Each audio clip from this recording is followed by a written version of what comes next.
Dear students, good morning. Last class we have completed the fourth lesson.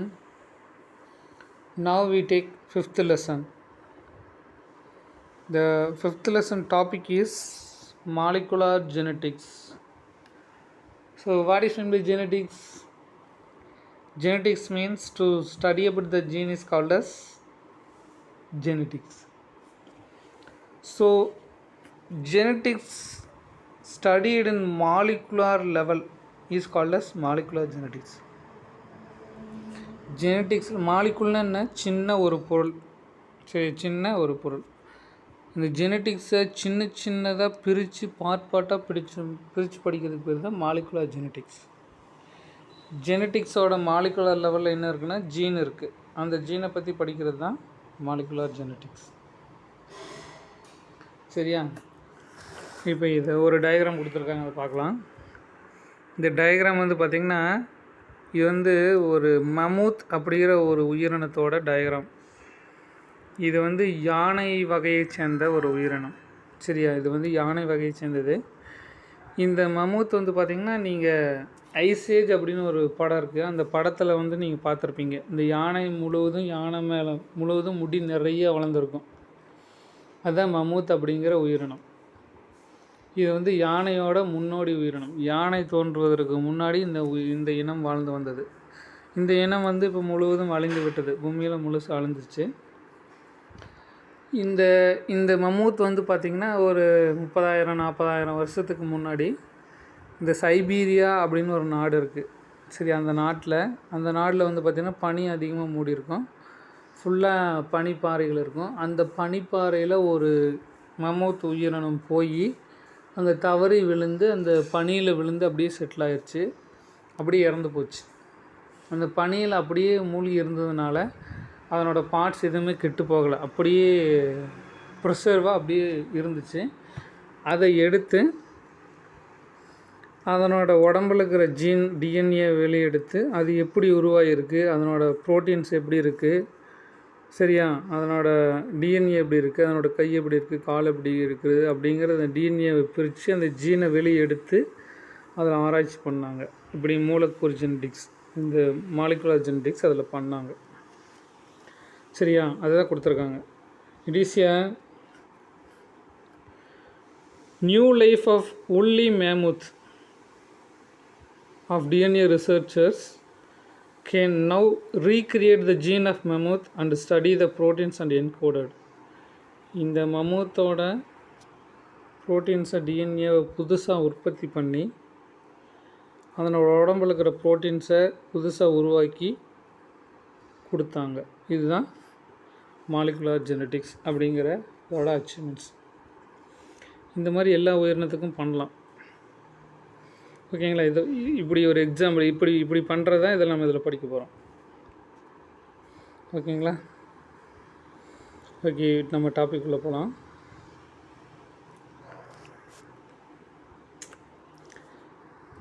இப்போ mental theory அப்படின்னு ஒரு theory இருக்குது. Mental theory என்ன சொல்லுதுன்னா, இப்போது ஒரு கேரக்டர் வந்து ஒரு ஜெனரேஷன்லேருந்து அடுத்த ஜெனரேஷனுக்கு போகிறப்ப பாதி கேரக்டர் வந்து பார்த்திங்கன்னா மிஸ் ஆகிடுது. பாதி கேரக்டர் ஒரு ஜெனரேஷனில் அடுத்த ஜெனரேஷனுக்கு போகுது. இது எப்படி போகுது, இது எப்படி பாதியெல்லாம் மிஸ் ஆகுது, இதெல்லாம் கிளியர் பண்ணுறது தான் இந்த மென்டல் தியரி அப்படின்னு ஒரு தியரி இருக்குது. இந்த தியரி வந்து இது எல்லாத்துக்கும் ஆன்சர் பண்ணுது. சரியா? Some of the characters are transformed from one generation to another generation. Some of the characters are does not transfer from one generation to another generation. How it is possible? That only possible that explains mental theory. Okay, அது வரைக்கும் mental theory வர வரைக்கும் யாருக்கும் எதுவும் புரியாமல் இருந்துச்சு. Mental theory வந்த பின்னாடி தான் தெரிஞ்சது இது எப்படி பாசிபிள் ஆகுதுன்னு சொல்லிட்டு. So the Mendel theory dispelled and the mystery அப்படின்னு என்னென்னா அதிசயம். மென்டல் தியரி வந்து ஒரு அதிசயமான ஒரு கோட்பாடுகளை கொடுத்தது. என்னென்னா, why the traits are seemed appear and disappear from magically from one generation to next. மேஜிக்கலாக ஒரு சில கேரக்டரு ஒரு ஜெனரேஷன்லேருந்து நெக்ஸ்ட் ஜெனரேஷனுக்கு பாஸ் ஆகுது. அதே மாதிரி மேஜிக்கலாக ஒரு சில ரிசல்ட்டு ஒரு ஜெனரேஷனில் அடுத்த ஜெனரேஷனுக்கு பாஸ் ஆகிறதில்ல. இந்த மேஜிக் எல்லாத்தையும் எப்படின்னு சொல்லி கேட்டிங்கன்னா இதுக்கு மென்டல் தியரி ஆன்சர் பண்ணுது. Mental what reveals the patterns of heredity and reflect the transformation evolved from information from one parents to offspring. மென்டலோட ஆராய்ச்சி எல்லாமே பேரண்ட்ஸிலிருந்து ஆஃப்ஸ்ப்ரிங்ஸ்க்கு எப்படி கேரக்டர் பாஸ் ஆகுது அப்படிங்கிறத பொறுத்து தான் இருக்குது. எல்லாமே அதன் மூலியமாக தான் இருக்குது. இதெல்லாம் எப்படி நடக்குதுன்னு சொல்லிக்கிறேன்னா this is information located in chromosomes. இதெல்லாம் எப்படி பாஸ் ஆகுதுன்னா குரோமோசோம் வழியாக போகுது. இப்போ குரோமோசோம் வரையும் கண்டுபிடிச்சிட்டாங்க. இதுக்கு அடுத்தது தான் one of the most advanced realisations of human knowledge was that unique characters are encode within the molecules of DNA. மனிதனோட கண்டுபிடிப்புலேயே ரொம்ப அதிகபட்ச உணர்ந்து கண்டுபிடிக்கப்பட்டது என்னன்னு சொல்லி கேட்டிங்கன்னா டிஎன்ஏ தான். சரியா, மனிதனால் ரொம்ப அதிசயமாக பார்க்கக்கூடிய ஒரு கண்டுபிடிப்பு என்னென்னா டிஎன்ஏவை கண்டுபிடிச்சது. The discovery of DNA is a genetic material left several questions unanswered. DNA தான் ஜெனட்டிக் மெட்டீரியல்னு எல்லாத்துக்குமே தெரியும். ஆனால் இது ஒரு சில கேள்விகளுக்கு அதுக்கு ஆன்சர் கிடையாது. சரியா, ஒரு சில கேள்விகளுக்கு டிஎன்ஏ தான் ஜெனட்டிக் மெட்டீரியல் அப்படிங்கிறது நம்மளால் ஆன்சர் பண்ண முடியாது. ஆனால் டிஎன்ஏ தான் ஜெனட்டிக் மெட்டீரியல்னு எல்லாத்துக்கும் தெரியும். Genetic material left several questions unanswered. ஒரு சில கேள்விகளுக்கு பதில் சொல்ல முடியாது. அது இனிமேல் தான் கண்டுபிடிக்கணும். ஓகே, அது என்ன கொஷின்னா how the information DNA is used. இன்ஃபர்மேஷனை டிஎன்ஏ எப்படி யூஸ் பண்ணுது அப்படின்னு சொல்லி இன்னும் சயின்டிஸ்ட்டே கண்டுபிடிக்கல, தெரியல. Scientist now know about the DNA directs the construction of proteins. இது தெரில. ஆனால் இதுக்கப்புறம் ஒன்று கண்டுபிடிச்சிருக்காங்க. புரோட்டீன் எப்படி உற்பத்தி ஆகுது, டிஎன்ஏ எப்படி புரோட்டீன் உற்பத்தி பண்ணுது அப்படிங்கிறத கண்டுபிடிச்சி சொல்லியிருக்கிறாங்க. சயின்டிஸ்ட் நவ் நோ இப்போ கண்டுபிடிச்சிருக்காங்க DNA's directs the construction of proteins. புரோட்டீனை எப்படி கட்டுமானம் பண்ணுது அப்படிங்கிறத இப்போ கண்டுபிடிச்சிருக்காங்க.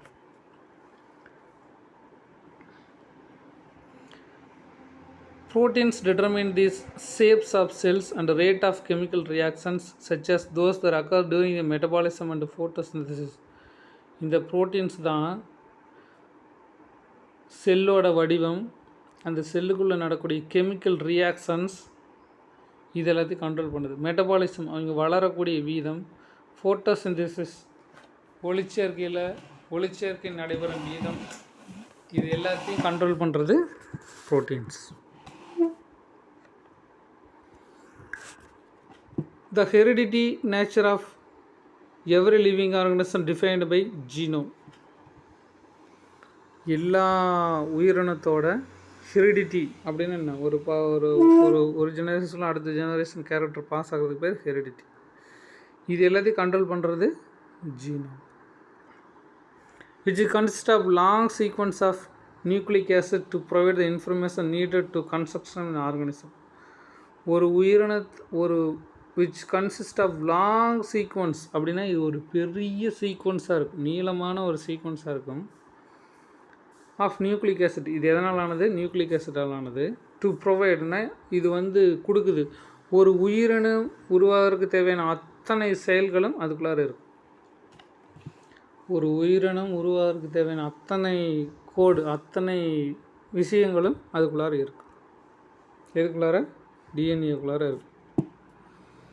The genome may be divided into number of different nucleic acids of molecules. Genome அப்படிங்கிறது நிறைய சின்ன பார்ட்ஸ் ஆஃப் நியூக்ளிக் ஆசிட் அப்படிங்கிற சின்ன பார்ட்ஸால் ஆனது. Each nucleic acid molecule may be certain large number of genes.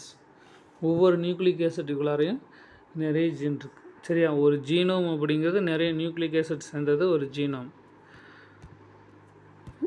ஒரு ஜீனோம் அப்படிங்கிறது நிறைய நியூக்ளிக் ஆசிட் சேர்ந்தது. ஒரு நியூக்ளிக் ஆசிட் அப்படிங்கிறது நிறைய ஜீன் சேர்ந்தது தான் ஒரு nucleic acids. Each gene a sequence of within nucleic acids represents the single protein. இந்த மாதிரி நிறைய ஜீன் ஒன்றா சேர்ந்தது தான் ஒரு ப்ரோட்டீனாக இருக்குது. In this chapter we will discuss the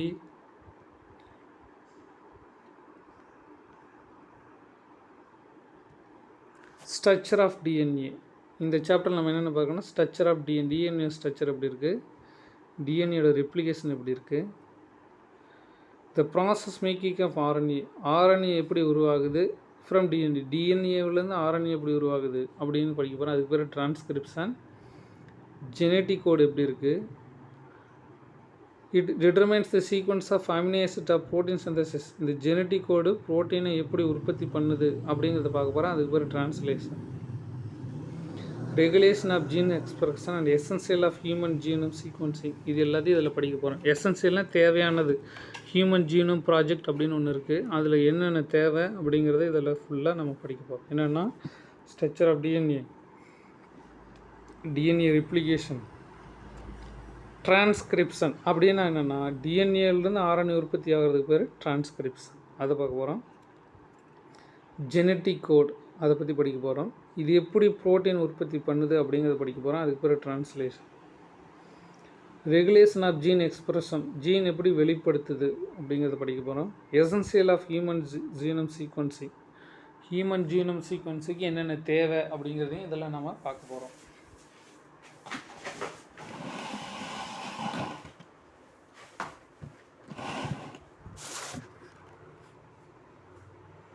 okay students, இப்போ next first topic, gene is a functional unit of inheritance. Gene தான் இன்ஹெரிட்டன்ஸ்க்கு ஃபங்க்ஷனல் யூனிட்டாக ஃபங்க்ஷன் பண்ணுது. Inheritance means any character that pass from one generation to another generation is called as inheritance. இது எதன் மூலிமா போகுது அப்படின்னா ஜீன் மூலிமா போகுது.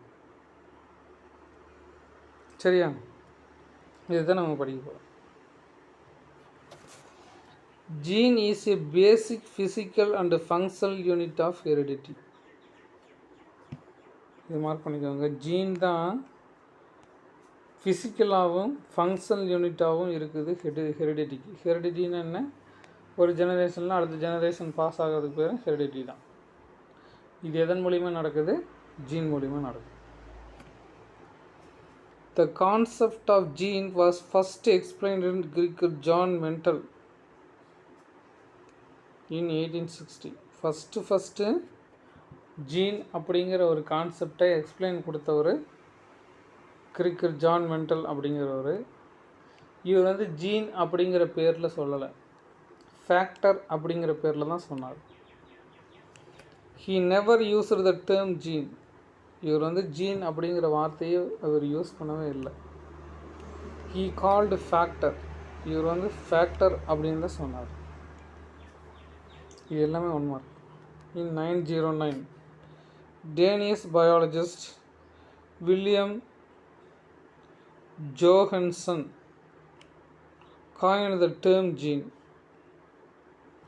1909 வில்லியம் ஜோஹன்சன் தான் ஜீன் அப்படிங்கிற வார்த்தையை உருவாக்கினார். ஓகே, ஜீன் அப்படிங்கிற டேர்மை காயின் பண்ணவர் வில்லியம் ஜோஹன்சன். ஜீனை பற்றி முதன்னு சொன்னவர் கிரிக்கர் ஜான் மெண்டல். ஓகேவா, ஆனால் அவர் ஜீன் அப்படிங்கிற வார்த்தையை சொல்ல கிடையாது, ஃபேக்டர் அப்படிங்கிற வார்த்தையை வச்சு சொன்னார். இவர் தான் பின்னாடி அதுக்கு ஜீன் அப்படின்னு சொல்லி பேர் வச்சிட்டார். That was referred to describe the determination of inherited characters. இதுதான் ஒரு ஜெனரேஷன்லேருந்து அடுத்த ஜெனரேஷனுக்கு கேரக்டர் பாஸ் ஆகுது அப்படின்னு சொல்லி கடைசியாக கண்டுபிடிச்சிட்டாங்க. ஓகே, ஜீன் அப்படிங்கிற காயின் டீம் பண்ணவர் வில்லியம் ஜோஹன்சன். ஜீனை பற்றி முதல்ல எக்ஸ்பிளைன் பண்ணுவார் கிரிக்கர் ஜான் மெண்டல். ஓகே, இதனால்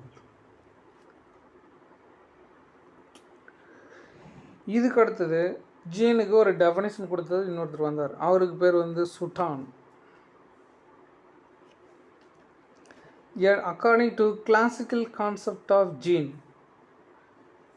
ஜீன் அப்படிங்கிறதுக்கு ஒரு கான்செப்ட் கொடுத்தார். யார், சுட்டான் அப்படிங்கிறது ஒரு கொடுத்தாரு. அவர் என்ன சொன்னார்னா, gene have been defined are discrete particles. Gene அப்படிங்கிறது ஒரு சின்ன ஒரு மூலப்பொருள். That follow Mendelian rules, அது வந்து மென்டல் விதிகளுக்கு உட்படுகிறது. Of inheritance. மென்டல் விதிகளுக்கு உட்பட்டு ஒரு ஜெனரேஷனில் அடுத்த ஜெனரேஷனுக்கு இந்த ஜீன் போகுது. They occupy different locus of chromosome. இது வந்து குரோமோசோமில் ஒரு குறிப்பிட்ட பகுதியில் அமைஞ்சிருக்கு. That is responsible for expression of specific phenotypic character. இதுதான் ஒரு ஜெனரேஷன்லேருந்து அடுத்த ஜெனரேஷனுக்கு மெசேஜை பாஸ் பண்ணுது அப்படின்னு சொல்லி ஜீனுக்கு ஒரு டெஃபினேஷன் கொடுத்தாரு. யார்? சுட்டான். ஓகே, சுட்டான் என்ன சொன்னார்? சுட்டான் shall be genes are discrete particles, that is minute particles. It follow the Mendelian rules. இது வந்து மென்டலரோட ரூல்ஸை இது ஃபாலோ பண்ணி போயிட்டுருக்கு.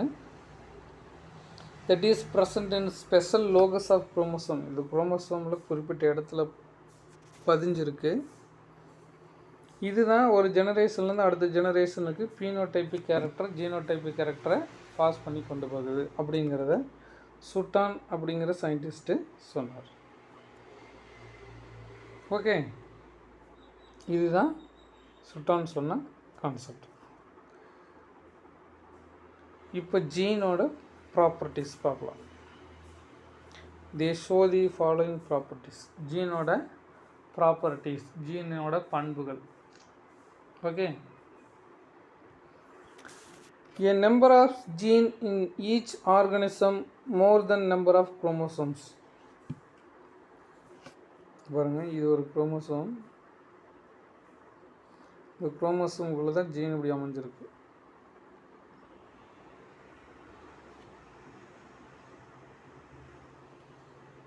இது குரோமோசோம்.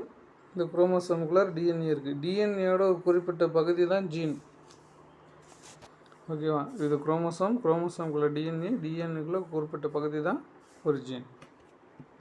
இவங்க என்ன சொல்கிறாங்கன்னா, the number of genes in each organism is more than number of chromosome.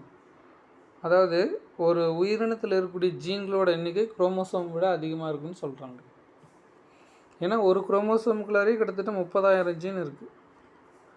அப்போ என்னாகும்? நமக்குள்ளே 46 குரோமோசோம் இருக்குது. 46 குரோமோசோம் ஒவ்வொன்றையும் 30,000 ஜீன் போட்டிங்கன்னா என்ன ஜீன் கணக்கு போடுங்க. நாமும் 12 1,20,00,000 ஜீன் வரும் நமக்கு. அப்போ 46 குரோமோசோம்லையும் சேர்த்து 1,00,00,000 ஜீன் இருக்குது நம்ம உடம்புக்குள்ளார. அப்போ குரோமோசோமோட எண்ணிக்கையை விட ஜீன்களோட எண்ணிக்கை அதிகமாக இருக்கும். த several jeans located in same chromosomes. நிறைய ஜீன்ஸ் ஒரே குரோமோசோமில் புதஞ்சிருக்கும். இப்போ நிறைய ஜீன் இருக்கா? 30,000 ஜீன் ஒரு குரோமோசோமுக்குள்ளே இருக்குது. Okay,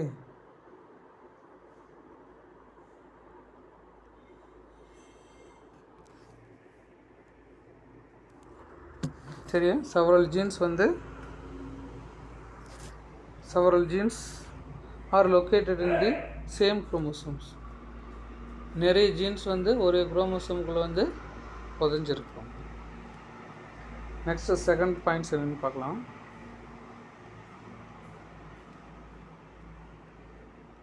The genes are arranged in single linear order like breadths of string. இந்த ஜீன் எல்லாம் எப்படி அமைஞ்சிருக்கும்னா,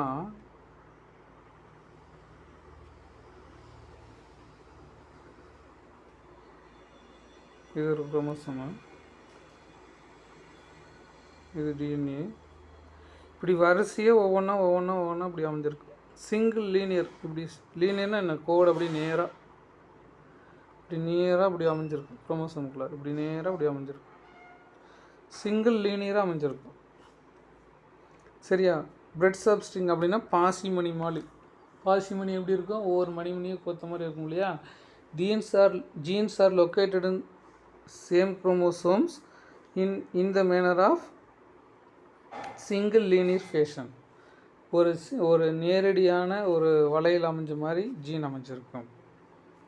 next, each gene occupy specific position called locus. ஒவ்வொரு ஜீனும் ஒவ்வொரு இருப்பிடத்தில் இருக்குது. அந்த ஜீன் இருக்கிற இடத்துக்கு பேர் லோக்கஸ். இந்த ஜீன் எங்கே இருக்குது? இங்கே இருக்குது. இந்த இடத்துக்கு பேர் லோக்கஸ். சரி, லோக்கஸ்னால் இருப்பிடம். ஜீன் இருக்கிற இடத்துக்கு பேர் locus. Next point, gene may be several alternative forms called alleles. சரியா? ஒரு ஜீன் வந்து டாமினண்ட்டாக இருக்கலாம் அல்லது ரிசசிவாக இருக்கலாம்.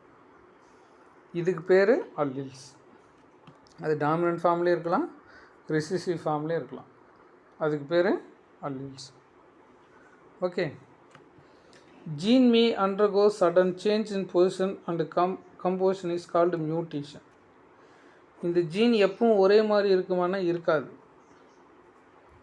அந்த ஜீன் எப்பவும் ஒரே மாதிரி இருக்காது, அப்பப்போ சேஞ்சஸ் வந்துடும். அதுக்கு பேர் mutation. Jeans maybe undergo sudden change. இந்த ஜீனில் திடீர்னு சேஞ்சஸ் வரும்.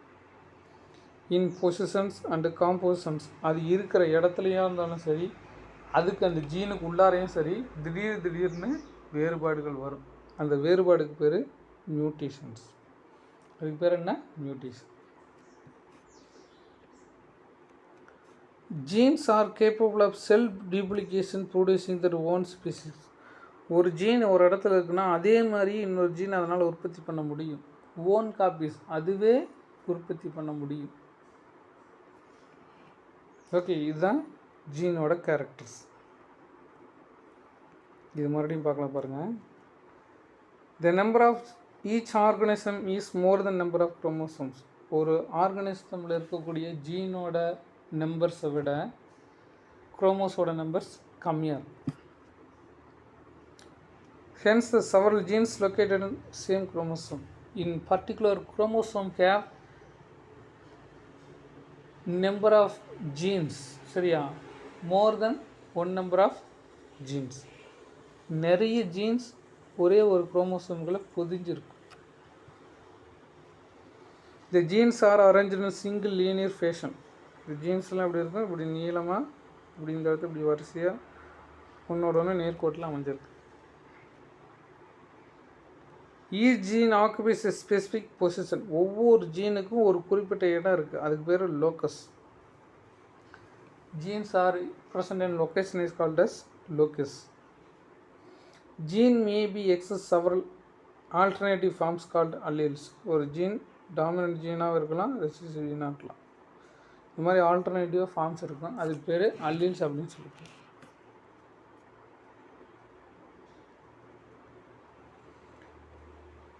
ஜீன்ஸ் மே அண்டர்கோ தி சடன் சேஞ்ச். ஜீனில் வந்து பார்த்திங்கன்னா திடீர்னு சேஞ்சஸ் வரும். இன் பொசிஷன்ஸ், அதனோட பொசிஷனில், அண்டு காம்போசிஷன்ஸ், அதனோட இடத்துலையும் சரி, அதனோட காம்போசிஷன்லையும் சரி நிறைய சேஞ்சஸ் வரும். அந்த சேஞ்சஸுக்கு பேர் மியூட்டேஷன்ஸ் அப்படின்னு சொல்லி பேர். Genes are capable of self duplication. ஒரு ஜீன் வந்து இன்னொரு ஜீன் மாதிரியே உற்பத்தி செய்ய முடியும். தன்னை மாதிரியே ஒரு ஓன் காப்பியை ஒரு ஜீனால் உற்பத்தி செய்ய முடியும். சரியா? These are the characters of gene. இதுதான் ஜீனோட பண்புகள். ஓகே, இது நல்லா பார்த்துக்கோங்க. நெக்ஸ்ட்டு அடுத்த டாபிக் பார்க்கலாம். இப்போ one gene one enzyme hypothesis. இப்போ ஜீன் என்னன்னு பார்த்தோம், ஜீனோட கேரக்டர்ஸ் எல்லாம் பார்த்தோம். 5வது லெசன் கொஞ்சம் நல்லாவே டஃப்பாக தான் இருக்கும், கூர்ந்து கவனிங்க. இந்த வீடியோஸை ஒரு டைம் இல்லை 3 டைம் பாருங்கள், அப்போ தான் புரியும். சரிங்களா? இது கொஞ்சம் டஃப்பான போர்ஷன் தான். இப்போ பாருங்கள், ஒன் ஜீன் ஒன் என்ஜைம் அப்படின்னா ஒரு ஜீன் வந்து ஒரு என்ஜைமை உருவாக்குது. இதுதான் இந்த கான்செப்ட். ஒரு ஜீன் ஒரு என்ஜைமை க்ரியேட் பண்ணுது, அவ்வளோதான். One enzyme one gene one enzyme hypothesis. ஒரு ஜீன் ஒரு என்ஜைமை க்ரியேட் பண்ணுது, அவ்வளோதான், வேறு ஒன்றுமே கிடையாது. One gene one enzyme hypothesis. ஒரு ஜீன் ஒரு என்ஜைமை க்ரியேட் பண்ணுது, உருவாக்குது, அவ்வளோதான், முடிஞ்சு போச்சு. The experiments George Beadle and Edward Tatum. இதை வந்து பீடில் டாட்டம் அப்படிங்கிற 2 சயின்டிஸ்ட் கண்டுபிடிச்சி சொன்னாங்க. என்ன சொன்னாங்க? இன் 1940 1940 நியூரோஸ்போரா கிராஸா அப்படின்னு ஒரு ஃபங்கை இருக்குது. நியூரோஸ்போரா கிராசி அப்படிங்கிறதுல. ரெட் பிரெட் மோல்டு அப்படின்னா சிகப்பு பூஞ்சை. சரியா, இது வந்து ப்ரெட்டில் வளரும். சரியா, ப்ரெட்டில் வளரக்கூடிய சிவப்பு பூஞ்சை. Let them propose one gene one enzyme hypothesis. இந்த ஒன் ஜீன் ஒன் என்ஜைம் ஹைப்போதீசிஸை இந்த நியூரோஸ்போரா கிராஸா அப்படிங்கிற பூஞ்சையில் பீடில் டாட்டம் அப்படிங்கிற சயின்டிஸ்ட்டு கண்டுபிடிச்சி சொன்னாங்க. என்ன சொன்னாங்கன்னா, தட் ஸ்டேட்ஸ் தட், இது என்ன சொல்லுதுன்னா, one gene control the production of one enzyme. ஒரு என்ஜைம் உற்பத்தி பண்ணுறத ஒரு ஜீன் கண்ட்ரோல் பண்ணுது அப்படிங்கிறத கண்டுபிடிச்சி சொன்னாங்க. இப்போ நம்ம பாடியில் ஒரு என்ஜைம் உற்பத்தி பண்ணுதுன்னா அதை ஒரு ஜீன் கண்ட்ரோல் பண்ணும். இன்னொரு என்ஜைம் உற்பத்தி பண்ணுதுன்னா இன்னொரு என்ஜைம் கண்ட்ரோல் பண்ணும். இதுதான் இவங்க கண்டுபிடிச்சி சொன்னது. Okay, that is called as one gene one enzyme hypothesis. ஒரு ஜீன் ஒரு என்ஜைமை உற்பத்தி பண்ணுறதை கண்ட்ரோல் பண்ணுது, அவ்வளோதான். இதை இவங்க சொல்லிட்டு போயிட்டாங்க. இதுக்கு அடுத்தது ஒரு குரூப் வந்தாங்க. அவங்க என்ன சொல்கிறாங்கன்னா, ஒரு ஜீன் ஒரு என்ஜைமை கண்ட்ரோல் பண்ணுது அப்படிங்கிறது கரெக்டு தான், ஆனால் அதுலேயும் ஒரு சில வேறுபாடுகள் இருக்குதுன்னு சொன்னாங்க. அது என்னென்னா, ஒரு என்ஜைம் அப்படிங்கிறது நிறைய பாலிபெப்டைட்ஸ் ஒன்றா சேர்ந்தது தான் ஒரு என்ஜைம். ஒரு என்ஜைம் அப்படிங்கிறது நிறைய பாலிபெப்டைட்ஸ் சேர்ந்தது தான் ஒரு என்ஜைம்ஸ். இவர் என்ன சொன்னார், ஒரு ஜீன் வந்து ஒரு என்ஜைமை கண்ட்ரோல் பண்ணுதுன்னு சொன்னார். ஆனால் இவங்க என்ன சொல்லணும்னா, ஒரு ஜீன் வந்து ஒரு முழுமையான என்ஜைமை கண்ட்ரோல் பண்ணுறதில்ல, ஒரு ஜீன் வந்து ஒரு பாலிபெப்டைடு மட்டும்தான் கண்ட்ரோல் பண்ணுது அப்படின்னு சொன்னாங்க. ஓகேவா, அந்த ஃபீடில் டாட்டம் என்ன சொன்னாங்கன்னா, ஒரு ஜீன் வந்து ஒரு என்ஜைமை கண்ட்ரோல் பண்ணுதுன்னு சொல்லிட்டு அவங்க போயிட்டாங்க. ஆனால் இதுக்கு பின்னாடி வந்த சயின்டிஸ்ட்டு ஒரு என்ஜைம் அப்படிங்கிறது நிறைய பாலிபெப்டைட்ஸ் சேர்ந்தது தான் ஒரு என்ஜைம். ஒரு ஜீன் வந்து ஒரு என்ஜைமை முழுவதும் கட்டுப்படுத்துறதில்ல, ஒரு ஜீன் வந்து ஒரு பாலிபெப்டைடை முழுமையாக கண்ட்ரோல் பண்ணுது அப்படின்னு சொன்னாங்க. இதுதான் one gene one polypeptide hypothesis. It was observed that enzyme may be composed of more than one polypeptide chains. Enzyme என்பது composed of more than one polypeptide chains. Enzyme is made up of more than one polypeptide chains. A gene can code for only one polypeptide chains. One gene வந்து ஒரு polypeptide செயின்ஸை மட்டும்தான் கண்ட்ரோலில் வச்சுருக்கு.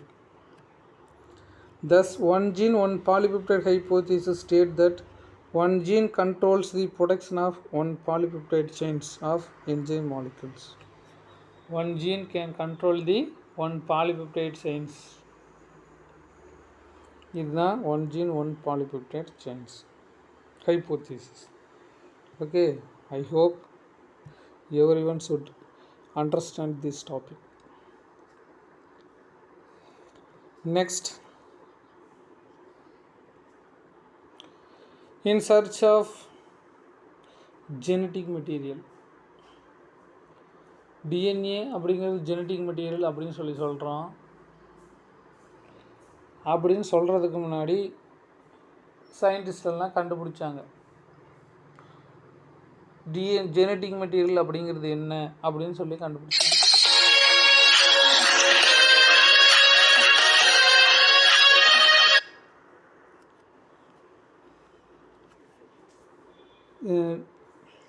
Genetic material அப்படிங்கிறது என்னன்னு சொல்லி கண்டுபிடிச்சாங்க. அது எப்படின்னு சொல்லி போய் பார்க்கலாம். In search of genetic material. In early 1848, 1848 Wilhelm Hofmeister அப்படின்னு ஒரு சயின்டிஸ்ட் வந்தார். வில்லியம் ஹோப்மிஸ்டர் அப்படின்னு சயின்டிஸ்ட் வந்தார். It is a German botanist. இவர் வந்து ஜெர்மன் நாட்டுக்காரர், பாட்னி படிச்சிருக்காரு. It is observed the cell nuclei organize themselves into small rod-like bodies during the mitosis called chromosomes. Mitosis cell division நடக்கும்போது சின்னதாக rod like குச்சி மாதிரி ஒரு சில பொருள் காணப்படுது, அதுக்கு பேர் குரோமோசோம்ஸ் அப்படின்னு சொல்லி பேர் வச்சார். 1848 வில்லியம் ஹோஃப்மேஸ்டர் அப்படின்னு ஒருத்தர் வந்தார். அவர் மைட்டாசிஸ் செல் டிவிஷன் நடக்கும்போது ராட் லைக் குச்சி மாதிரி சின்னதாக ஒரு சின்ன பொருள் இருக்குது, அதுக்கு பேர் குரோமோசோம்ஸ் அப்படின்னு சொல்லி சொன்னார். யார்? வில்லியம் ஹோஃப்மேஸ்டர் அப்படிங்கிறவர் சொன்னார்.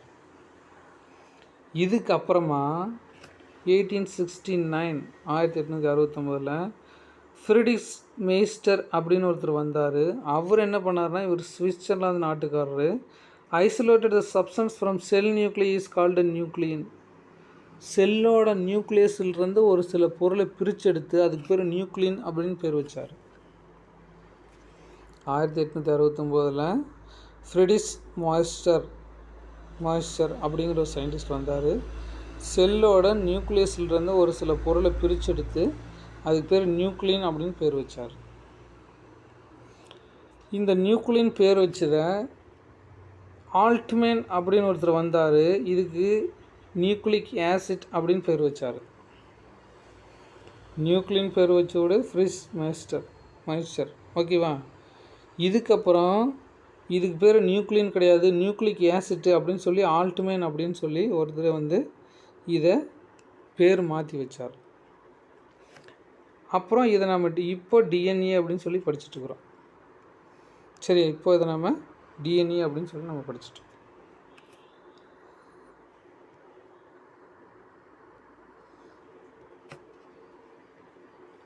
In 1920, it became clear chromosomes are made of the proteins and DNA. இதுக்கப்புறமா 1920 அப்புறம் குரோமோசோம்ஸ் அப்படிங்கிறது புரோட்டீனாலையும் டிஎன்ஏனாலையும் ஆனது அப்படின்னு சொல்லி கண்டுபிடிச்சிட்டாங்க.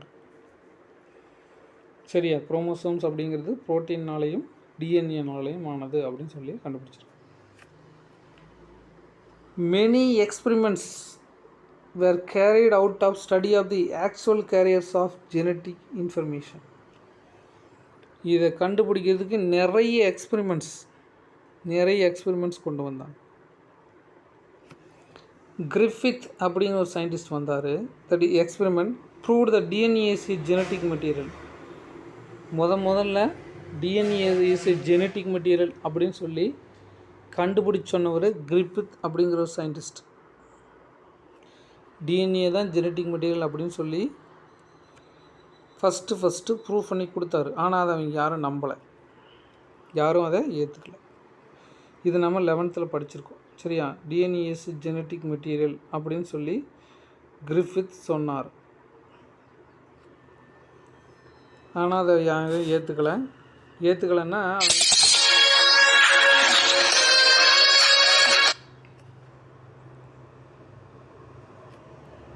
அதை யாரும் ஏற்றுக்கல. ஓகேங்களா? இதுக்கப்புறமா bacterial transformation experiments proved that first proof of DNA is genetic material. இதுக்கப்புறமா bacterial Okay students, let us meet next topic. Thank you.